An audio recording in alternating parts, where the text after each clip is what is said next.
Salut à toutes et à tous, j'espère que vous allez bien. Bienvenue pour cette première vidéo d'une petite série qui, j'en suis sûr, va vous plaire. Je vais envoyer du lourd puisque là, je vais coacher l'équipe de France qui représentera donc notre pays à l'Heritage World Cup, la finale internationale qui aura lieu début juillet à Maurice.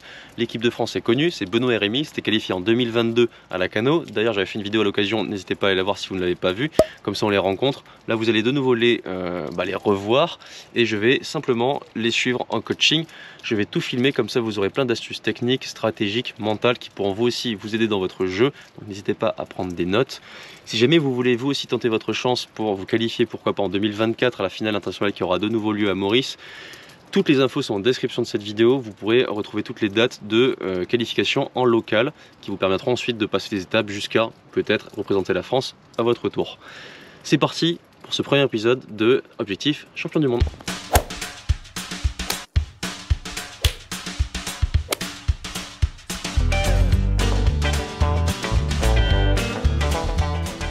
Pour cette première vidéo d'Objectif Champion du Monde, nous nous retrouvons sur le joli golf Blue Green de Pessac en périphérie de Bordeaux, que nous remercions d'ailleurs pour l'occasion et qui organise le 30 juin prochain une journée de qualification de l'Heritage World Cup.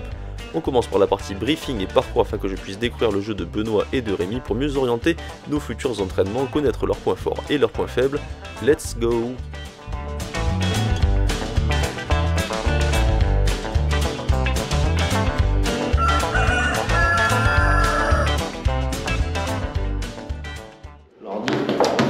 Alors, on va commencer par une petite présentation de notre équipe de France. Allez, bonjour, donc Rémi Poli, moi je commençais le golf, le Covid comme beaucoup, je fais beaucoup de sport de raquette, surtout du tennis de table. Là je suis 13 et moi je suis le local de l'étape à la Cano, donc je suis sur Bordeaux et je suis de Pau à la base et je suis prof de PS depuis 12 ans déjà. Donc prof de PS de profil sportif. Plutôt. Benoît, vas-y. Et Benoît Heitz, du coup moi je viens de Clermont-Ferrand, donc je suis pas local de l'étape, même si j'ai de la famille qui est juste à côté. J'ai commencé le golf en 2016. Ok. Voilà, et du coup aujourd'hui je suis 4.1 avec l'objectif que ça continue de descendre. et voilà, donc avant c'est mon premier sport, c'est l'escalade, j'en ai fait à haut niveau. Ok. Et du coup j'ai une salle d'escalade à Clermont, bientôt deux. Donc on a deux profils sportifs là, clairement ça va être un peu plus facile de parler le même langage, ça c'est cool. Et Sauf si on parle chocolat, enfin au chocolat chocolatine.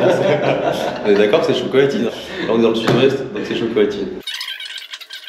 Nous commençons la journée par un petit briefing afin que l'on détermine les objectifs de nos entrevues et que je sache un petit peu mieux ce qu'ils voudraient améliorer dans leur jeu chacun de leur côté.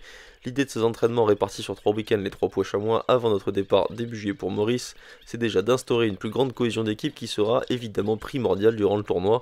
Ainsi, en multipliant les parties entre eux et en se connaissant de mieux en mieux, ils seront capables de s'entraider une fois sur place, de se soutenir et d'utiliser les bons mots. Je leur donne également d'ores et déjà quelques idées de ce qu'ils retrouveront là-bas, à savoir des layers ras sur les approches aux alentours des greens, des roughs qui accrochent sur les coups de fer, et certainement un vent assez soutenu sur un parcours plutôt large mais relativement long. Dessiné de telle sorte que tous les coups de golf et tous les compartiments de jeu soient testés, il faudra donc gommer les gros points faibles de chacun. Ils me donnent quant à eux leurs problématiques du moment qu'ils espèrent mieux maîtriser d'ici 3 mois, en l'occurrence le driving pour Rémi et les sorties de bunker de green pour Benoît. Une fois les grands axes choisis, nous nous dirigeons vers le départ pour un 9 trous accompagné qui se révélera riche d'enseignements. Je me fais pas trop de soucis pour la cohésion d'équipe, ça c'est déjà une bonne chose. Ensuite pour le jeu, du coup on y va tout de suite, on va voir si ça donne. J'aurais pu dire pour le jeu non plus, mais bon. Là on est avec le sac de Benoît qui a sa petite, son étalonnage, on en parlait tout à l'heure, pour les wedges, d'indiquer comme ça au moins c'est clair dans sa tête. Ça c'est un bon exemple à prendre pour tous les joueurs qui veulent progresser, d'avoir son étalonnage directement sur le sac. Et qui apparemment est fan de Marvel. Parce que je fais de l'escalade, c'est le cumul des deux sports. Ah ouais, j'avoue, bien vu. On arrive trou numéro 10 du golf de Pessac. On va voir un petit peu la réflexion qu'ils ont tous les deux pour savoir le choix du club. Donc on a un par 4 qui fait 300 mètres tout pile. Malgré le gros échauffement d'1h30, je sens pas le drive, donc moi je vais partir au fer 4 ok. Pour avoir une bonne zone et être à 140 et un peu devant, peut-être 140 du green derrière. Ok. Donc là on est tranquille avec un coup de fer. Et Benoît? L'arbre au fond il est à 2,36. Les arbres de droite là où il y en a 3 là ils sont à 2,26. Donc je vais mettre la masse. Hein. Ok, on a deux stratégies différentes pour commencer. Tant qu'elles sont assumées, moi ça me va. Oh. Je crois qu'elle est passée, qu'on la voit sur la lisière. Genre elle est là, elle est genre collée à l'eau, mais elle est pas dans l'eau. Bon, première chose, t'as vu ce qu'il fait? Il prend le Bushnell, il regarde l'arbre là-bas. Si tu prends un fer, moi, la première chose à laquelle je penserais, c'est flasher le fin de l'obstacle pour savoir combien pour passer. Parce qu'en fait, là, le vrai danger, c'est l'obstacle en vrai. Hein. Tu te l'élimines en termes de distance pour être certain d'avoir un club qui passe. Je pense que là, pour passer l'obstacle, on n'a pas regardé, mais il doit y avoir un petit. 70, avec le vent contre, du coup, ça devient du 190, tu vois.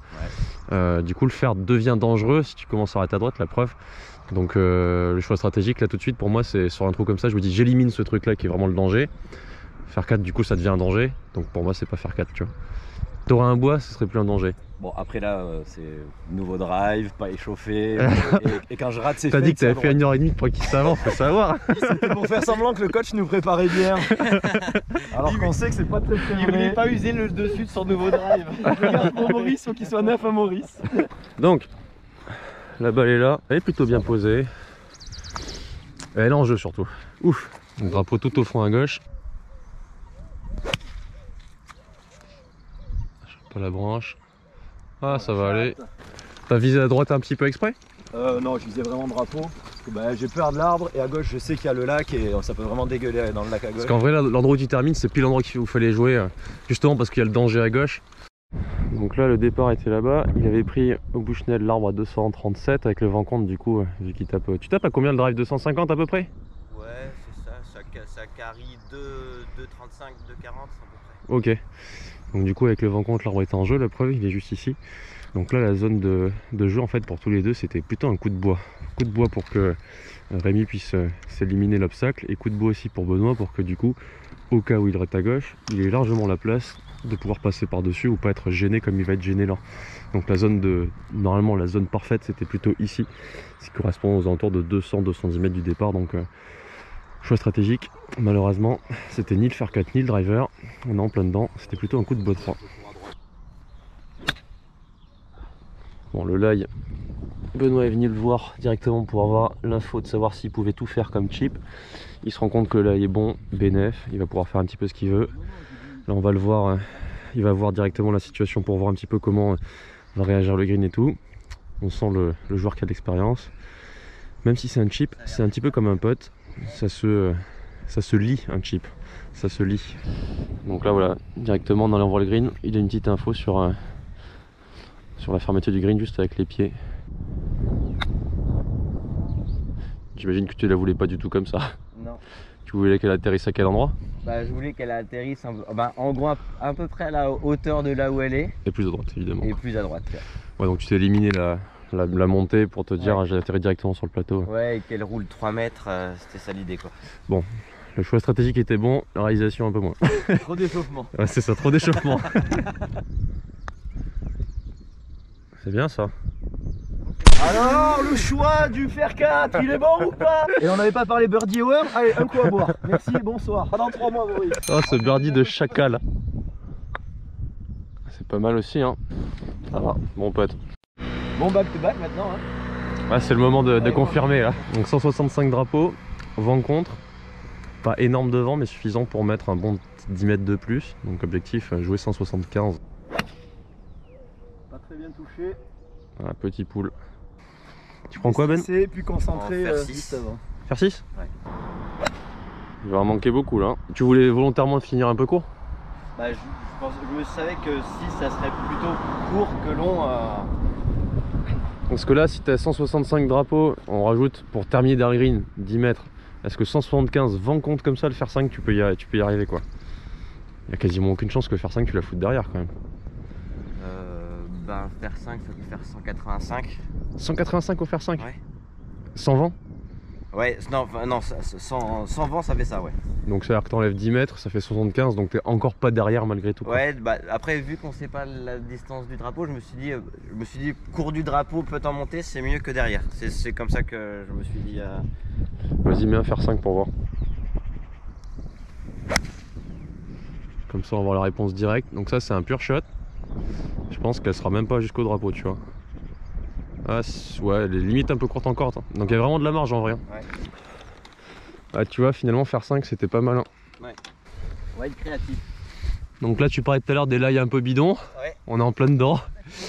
Là il y a un petit peu pauvre, pas beaucoup de place sous la balle. Donc pas de quoi la travailler parfaitement bien. Pas de quoi la faire rouler parfaitement bien non plus avec la petite bande de rave devant.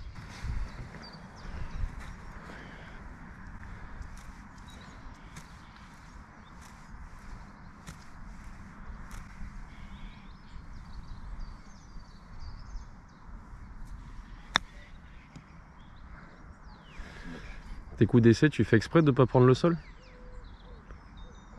Ouais, d'être un peu rasant, ouais. J'essaie de les jouer rasantes un peu comme ça. Là. Parce que le laille, en vrai, même s'il est ras, il est ferme. Donc tu vas pas gratter. Hein. On va essayer d'en remettre une en essayant d'avoir un petit peu le rebond du club quand même sur le sol. On va chercher quand même un petit rebond sur le sol. Ok, ça passe en vrai. Hein. Nickel. Ouais, c'est mieux. En fait, si tu fais le coup d'essai, tu vas te rendre compte. Si c'était gras, je suis d'accord, là c'est chaud. Mais là, en fait, c'est ferme, donc on va chercher le rebond quand même, quoi. Ah, magnifique draw. Incroyable. Tu l'avais en draw, hein, on est d'accord. J'essaye, mais souvent ça fait plus des traits, mais c'est ce que j'essaie de faire. Ça va, elle est parfaite. Mais j'arrive jamais à le faire, mais c'est ce que j'essaye. Bah là, t'as réussi, la preuve. Ça arrive, ça. Bon, ça fait un coup à boire, c'est cool. Bon, ce qui arrive quand il y a un coup comme ça qui sort, bah en fait c'est pas grave, hein. On met ça de côté, c'est juste que ça arrive. Pour toi public. C'est ça.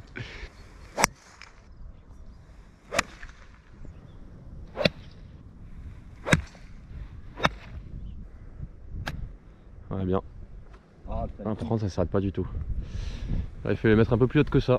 Tu sais faire les approches vraiment levées ou? Un peu risqué que je les top, mais oui, autrement je sais que. Et après, s'il faut vraiment, j'ai un 60.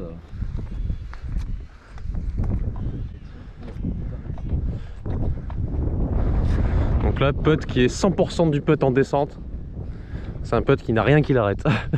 Donc quand c'est comme ça, généralement c'est tout doux. Ah mais j'avais vraiment dit, je me suis dit ouais, elle va s'arrêter. Hein, mais... mais non. 50 à gauche, un peu plus même. Faut que tu viennes imaginer l'endroit où elle va commencer vraiment à tourner. Genre normalement c'est à peu près vers là, exactement. Et quand tu es ici, tu imagines que tu viens la poter comme si tu étais là. Tac, tu fais les petits gestes. Comme ça, ça donne un peu la vitesse de la fin de la trajectoire. Et une fois que tu l'as ici, tu reviens ici. Et comme ça, ça te permet de scinder le truc en deux. Et de te dire, bon, j'ai la vitesse pour aller à cet endroit-là. L'idée, c'est que quand tu viens poter, c'est que tu sois persuadé que tu vas la rentrer en fait. Donc plus d'infos tu vas prendre, mieux tu seras devant ta balle. Bon, moi d'ici, je t'avoue, c'est assuré en deux en fait. Moi, c'est vraiment l'objectif. Là, la rentrée, j'ai même pas envie d'essayer de la rentrer dans l'idée. Il faudrait. Du coup, tu la joues pas. Petite erreur de la part de Rémi qui, devant ce putt certes complexe mais tout à fait réalisable, se limite en voulant faire 2 putts, alors qu'à cette distance du trou, il pouvait vraisemblablement le rentrer. L'objectif au putting selon moi est d'imaginer quelque chose de facilement visualisable par le cerveau. Loin du trou, imaginer une balle dans un rayon de 1 mètre autour de celui-ci sera peut-être plus concevable dans votre esprit que de vouloir absolument rentrer votre balle. Mais lorsque l'on se situe à moins de 7 ou 8 mètres du drapeau, qu'on observe et qu'on voit véritablement bien le trou, il faut pouvoir imaginer la balle rentrer dans celui-ci.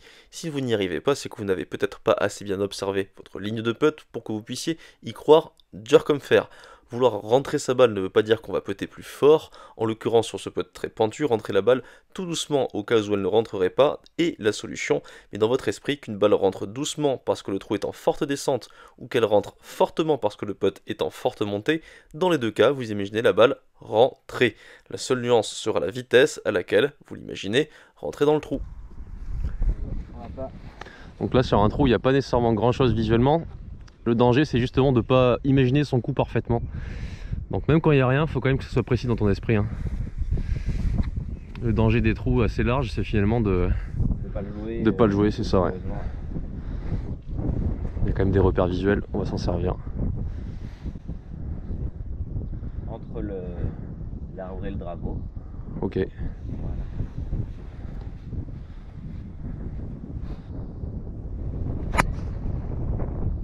Allez, cut. Normalement ça va le faire. Bien.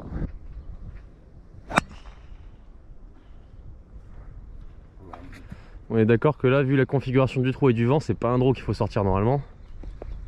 Parce que là, le draw, en fait, il te fait rapprocher de l'arbre sévère. Hein. Ouais. Après, tu peux le sortir, mais il est dangereux. Mais je sais pas. Enfin, avec mon nouveau truc, je sais pas trop faire un fade en fait. Ouais, tu restes sur le draw pour pas avoir 15 000 trucs à faire différents, quoi. Ouais, voilà. Ok. Ouais, faire balle basse à droite en restant dans le rough, mais. Là, l'endroit où il y a le plus de disponibilité, c'est clair que c'est à droite. Ouais. Après, si tu as envie de la faire tourner un peu, c'est bien. Mais après, il faut savoir le faire. Voilà, bien. Bah, il est là, le petit draw. Ouais, super. Parfait. 138, vent contre droite-gauche. Ouais. Donc là, l'idée, c'est d'imaginer une zone au fond à droite, quoi. Ouais, la butte au fond là-bas. Ok. Et là, ça serait 155. 138, t'as dit? Ouais, 138. Donc où ça va faire 7? Je mets faire 8. Tu veux faire 8? Ouais. Ok, ben plein faire 8 alors. Partie droite du green, elle revient toute seule. C'est le scénario.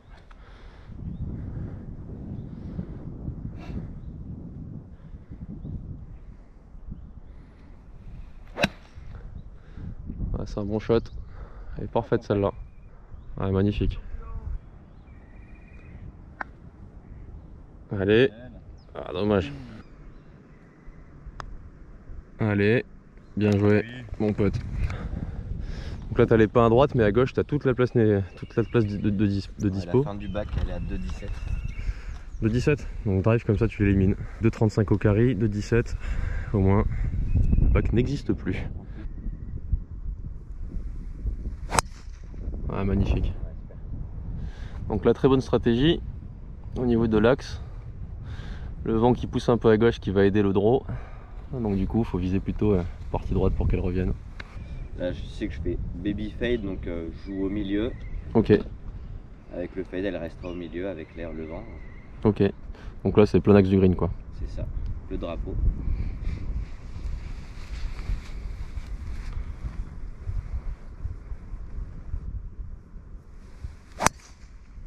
Nickel. Donc là, on a deux exemples de joueurs qui connaissent leur trajectoire.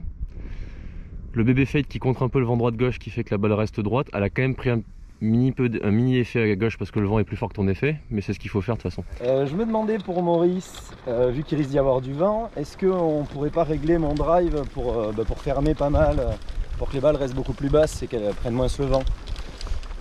En théorie, oui. Mais en fait, ce qui va permettre de gérer une balle dans le vent au drive, c'est pas tant la hauteur de la balle, c'est le taux de spin. C'est-à-dire que si tu baisses ton driver, tu la baisses et que du coup tu perds du spin, elle risque juste de plomber. Et ce qu'il faut se dire aussi dans le vent, c'est qu'on pense souvent au vent contre, mais aussi vent avec. Et vent avec, si tu abaisses ton drive, bah, la balle elle plombe avec le vent avec. Donc là tu perds de la distance et ça sert plus à rien. Faut pas juste se dire dans le vent faut mettre des balles basses, il faut aussi mettre des balles hautes. Donc en réalité c'est plus le taux de spin. Là ce que tu fais sur le drive c'est nickel.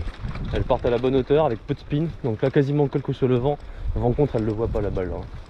Tu les mettrais au plafond, ok, mais elles ne montent pas au plafond là, donc tout va bien. Tu le laisses comme ça. Ah, parce que t'as cru que je choisissais de faire ça en fait. Ok, non mais très bien. Il est naïf mais très sympa. Je te fais confiance.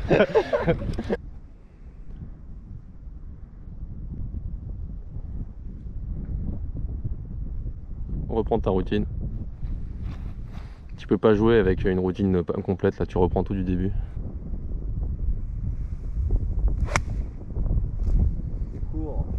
Face arrivée un peu ouverte. Putain, elles ont pris le zef de fou. Donc sur des coups de wedge comme ça, ce qu'il faut faire gaffe, c'est que vous êtes tous les deux avec un lie en montée. Ouais. Donc là, faites gaffe, le vent en fait il est droite-gauche, mais il est contre parce qu'on est un peu décalé. Donc avec le lie en montée, votre coup de wedge il va monter au plafond et il va vraiment prendre le vent. Donc quand c'est comme ça, vous la reculez dans le stance. Vous pouvez même prendre un club de plus que vous avez pris là et vous les tenez un peu. Pour le coup. Ce genre de coup, on va en avoir. Hein. Ah, plus punchy en fait. Ouais, tu l'imagines vraiment basse quoi. Ouais. Après, il faudra bosser un peu les balles basses sur les coups de wedge. Ouais. Parce que là-bas, il y en aura beaucoup. Et quand tu as vent contre, les coups de wedge un peu haut, pour gérer la distance, c'est chaud patate. Ouais, la tenir plus. Ouais, faut vraiment la tenir avec une voire deux cannes de plus. Les pleins de coups de wedge, il n'y en aura pas beaucoup. Ce sera plus des trois quarts un peu bas. Oh, il est pentu ce green. Je m'en souvenais pas à ce point-là. C'est ouf.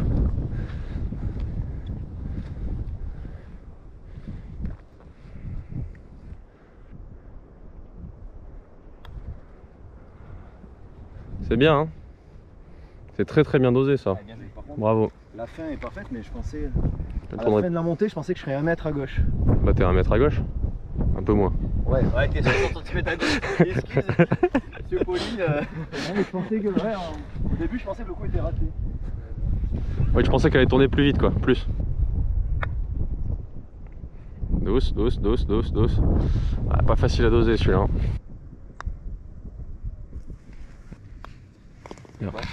Donc là, on a un parquet qui est pas long. Si tu mets drive, tu peux te rapprocher relativement près du green, mais vu que là on voit que le drapeau est vraiment début, vaut mieux se laisser un plein shot pour l'arrêter assez rapidement quand même. Donc prends la butte du green, voir le drapeau, comme ça tu as la distance totale. Oh, mal touché. Ouais, mais ça fait le taf. C'est celle-là, tu crois? Elle est basse, ouais. Oui, c'est sûr. Vu la hauteur de la balle là. J'arrive jamais à savoir, quand je fais des saucisses, savoir si je prends là. Quand tu sens un contact où la face de club elle vrille un peu et que ça fait un draw, c'est plutôt sur la pointe. Exter, ouais. Et quand ça fait un petit cut un peu bas, c'est plutôt talon quoi. Ouais. Ah non, Ben. Tombe. Ouais. Voilà, moi je me ressens. Tu te ressentes là? Ok. Ouais, ça reste un petit peu derrière. Bah, en vrai, la fenêtre là-bas, tu pourrais la jouer. Non, je peux la jouer. Hein, Tu pourrais la jouer, le problème c'est que rate devant. Il y a une petite touffe. Ouais, donc si tu la mets basse, à tout moment elle peut prendre la touffe et puis rester ici quoi. Le lie est un peu. C'est ça, le lie est pas ouf. Un peu hasardeux donc. Un bon lie, je pense que je pouvais le tenter là. Il y a trop de données qu'on va pas maîtriser donc. Ah. Enfin, je sais pas comment tu les fais en termes de hauteur, mais ça c'est très sexy ça. Si je touche Ça c'est bien joué ça. Magnifique. Entrée de green, ça va monter là, je pense. Si je fais mon coup normal pour entrée de green. Ouais, bien spiné. Ouais, c'est bien. On a été beaucoup plus loin que ouais. le rebond que ce que je voulais. Mais... Ouais, début de green ça suffisait. Effectivement là tu les joues quand même vachement mal, mais c'est pas mal ça, c'est comme ça qu'il faut les faire. J'ai aucune idée si je mets de l'effet ou pas. Moi. Oui. Ouais. Ouais. Oh, nul, je finis pas du tout. Ah, nickel. Alors là, je sais pas, est-ce que je vais en mode grand écart, non. à genoux? Non, mets le pied droit au moins. Moi à ta place, je mettrais vraiment le pied droit ici. Voilà. Ah, très loin. Ouais. Exactement. Tu t'es pas focus sur la balle là. Ouais. Un pitch ça aurait été mieux aussi pour la lever un peu plus vite. Bon, bah, t'as le même coup à jouer, vas-y.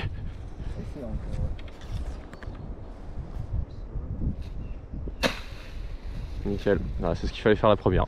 Allez, par-dessus les arbres à droite. Gros draw.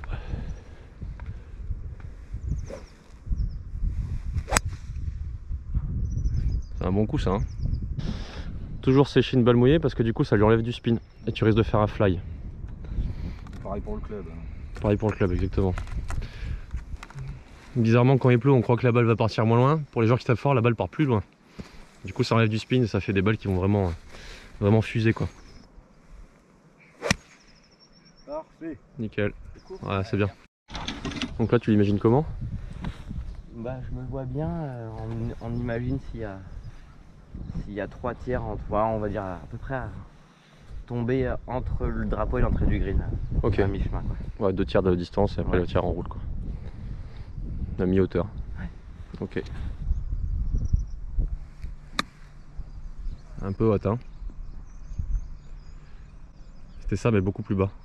T'as une réception en montée, donc vu que réception en montée, il faut que tu aies du jus après ton rebond. Donc il faut la faire plus basse. Donc 50 ça aurait été pas mal. Avance. Il en manque. On a la partie derrière qui arrive et qui nous pousse depuis le début. Donc généralement au putting quand ça se passe comme ça, on se dépêche un peu et direct on prend moins d'infos. Ça se passe moins bien sur le dosage. Ne jamais bâcler ses routines pour des raisons extérieures, ça sert à rien. Ce qu'il disait Rémi, c'est qu'il avait tendance lorsque les parties étaient un peu lentes à vouloir rattraper le retard de ses partenaires de jeu en bâclant ses routines. Donc là du coup c'est pas forcément ce qu'il faut faire, au contraire marcher plus vite à la limite, essayer de gagner du temps sur les intercoups et ne surtout pas gagner du temps sur ses coups, ça ne sert à rien si ce n'est perdre des points bêtement. Il y avait de l'envie là. Ouais, je vais laisser le temps, Il y avait de l'envie là. Bien. Il nous fait une Kevin là quoi. La balle sort du putter, il va la chercher.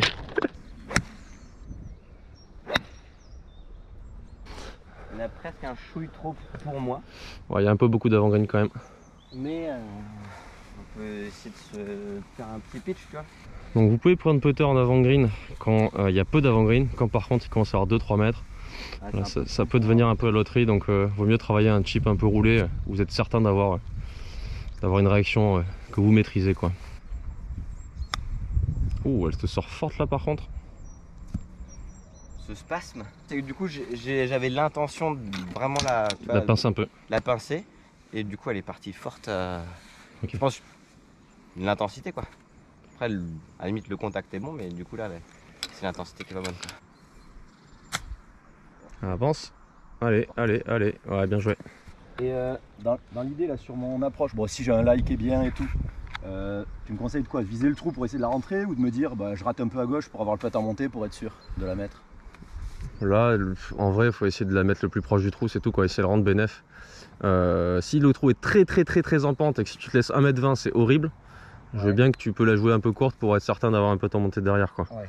Mais là, il n'y a pas assez de pente pour... Sur un petit chip, il vaut quand même mieux essayer de la mettre le plus proche, hein. Bien.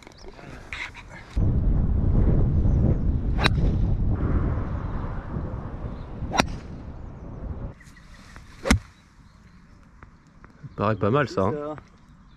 Ah, c'est sexy, hein. Bon, j'ai pas filmé, désolé. Ouais, mais bon, en tout cas, les gens du club, ils ont vu que voilà, ça a failli rentrer à 180 mètres. Pour constater, il a mis un coup de fer 4 à l'aveugle vers le bunker. Et logiquement, elle est donnée et apparemment, elle a failli rentrer. Et on va essayer de pas mettre 3 putts derrière.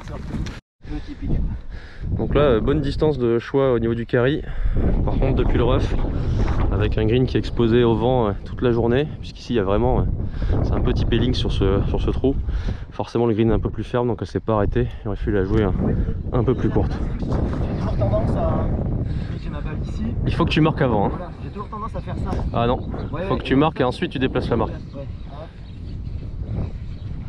Ce serait con de se faire disqualifier alors qu'on va gagner, quoi. Il met des coups de fer 4 donnés, mais il sait pas marquer une balle. Joli ça. Oh là là là là. Bim. Le fait pour être champion du monde. Il a fait son birdie, bien joué. Bravo. Ah, il met la pression, il m'oublie.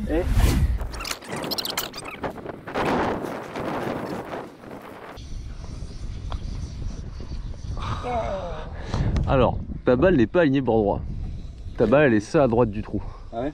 Donc aligner la balle, c'est bien, mais qu'il faut l'aligner bien. Parce que sinon, du coup, ah dommage, ça aurait mérité.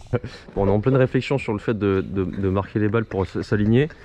Si vous alignez vos balles et que c'est dans votre routine, il vaut mieux mettre un trait, parce que juste le petit truc ici, ça suffit pas. Aussi, ce qu'on disait, c'est que lorsqu'on s'aligne à moins de 2 mètres, c'est utile. Au-delà, c'est pas nécessairement très utile. Donc les potes de 2 mètres, ça peut être pas mal de faire cette technique d'aligner la ligne si vous l'alignez bien. Mais au-delà, je pense que c'est plus le dosage qui va prendre le pas que sur l'alignement, quoi. On va faire une petite pause et on va se faire un débriefing. Merci. Ok. Alors, petit débrief les gars. Je peux reprendre. Après cette partie de 9 trous, nous nous asseyons avec la team pour débriefer de la partie jouée afin de déceler quelques axes d'amélioration. Grosso modo, le driving de Rémi est un peu en dents de scie. Il peut réussir des coups fantastiques mais aussi en rater franchement. Nous essaierons de simplifier sa technique pour le rendre plus régulier et réduire l'écart entre ses bons et ses mauvais coups. Aussi, il faut absolument qu'il intègre à son sac et qu'il commence d'ores et déjà à travailler son bois de parcours, puisqu'il ne joue actuellement que son driver ou son fer 4 au départ, ce qui le limite dans ses choix tactiques depuis le tee, alors qu'un bois de parcours depuis le tee représente un compromis vraiment intéressant pour le ratio longueur et précision. Son putting instinctif est vraiment bon, mais il pourrait être meilleur en étant un peu plus précis sur l'alignement de sa balle et sur ses lignes de putt. Son dosage étant naturellement excellent, il faut qu'il se fasse confiance sur sa capacité à rentrer même à plus de 5 ou 6 mètres du trou sur des putts en forte pente. Sur les attaques de green, sa stratégie est parfois un peu trop axée sur le drapeau et non sur des zones de jeu, ce qui peut l'emmener à se retrouver dans des situations délicates autour des greens. Aussi, il lui faudra faire un étalonnage précis avant de partir pour Maurice afin de ne pas se tromper de club et être plus serein sur ses profondeurs. Pour Benoît, on sent le joueur expérimenté qui ne laisse que très peu de place au hasard. Son passé à haut niveau en escalade et ses connaissances en préparation mentale l'aident clairement dans son golf. Sa frappe de balle, notamment avec les fers, est vraiment impressionnante. Je ne doute donc aucunement quant à son potentiel de devenir scratch un jour. Toutefois, on pourra déceler quelques lacunes sur les putts courts aux alentours de 2 ou 3 mètres du trou. pourtant primordiaux dans le jeu de golf si l'on veut faire des scores bas. Un petit manque de variation dans la hauteur de ses balles, notamment sur ses coups de wedge qui partent trop haut à mon goût et qui sont donc sujets à de grosses variations de profondeur dans des conditions ventées. Ses approches longues aux alentours de 30-35 mètres sont souvent jouées un peu trop molles, utiles dans certains cas de figure, sur des greens fermes notamment, mais peut-être pas forcément adaptées à toutes les situations. Benoît apprécie véritablement la maîtrise que nécessite le jeu de golf. Cet attrait pour le contrôle a tendance à le rendre mal à l'aise dans des situations d'inconfort où la maîtrise est justement indécise car sujette à des éléments difficiles à contrôler et prévoir, comme des mauvais lies sur des approches ou comme des coups de recentrage. Il lui faudra donc quelques astuces dans ces cas de figure afin de s'y sentir plus à l'aise. Finalement, à 4 d'index avec une frappe de balle puissante comme la sienne, ce sont des petits détails par-ci par-là qui feront la différence pour grappiller des points. Étant tous deux sportifs de haut niveau et gonflés à bloc, je sais d'ores et déjà qu'ils feront tout pour arriver en forme lors de la semaine de l'événement et qu'ils auront quoi qu'il arrive une motivation à toute épreuve, un facteur X qui j'en suis certain pourra faire la différence. On se retrouve d'ici 2 semaines pour la suite de cet entraînement au golf de Pessac. On compte sur vous pour les soutenir en commentaire dans leur rêve d'accéder au sacre en juillet. En attendant, bon golf à tous et à bientôt pour un nouvel épisode d'Objectif Champion du Monde.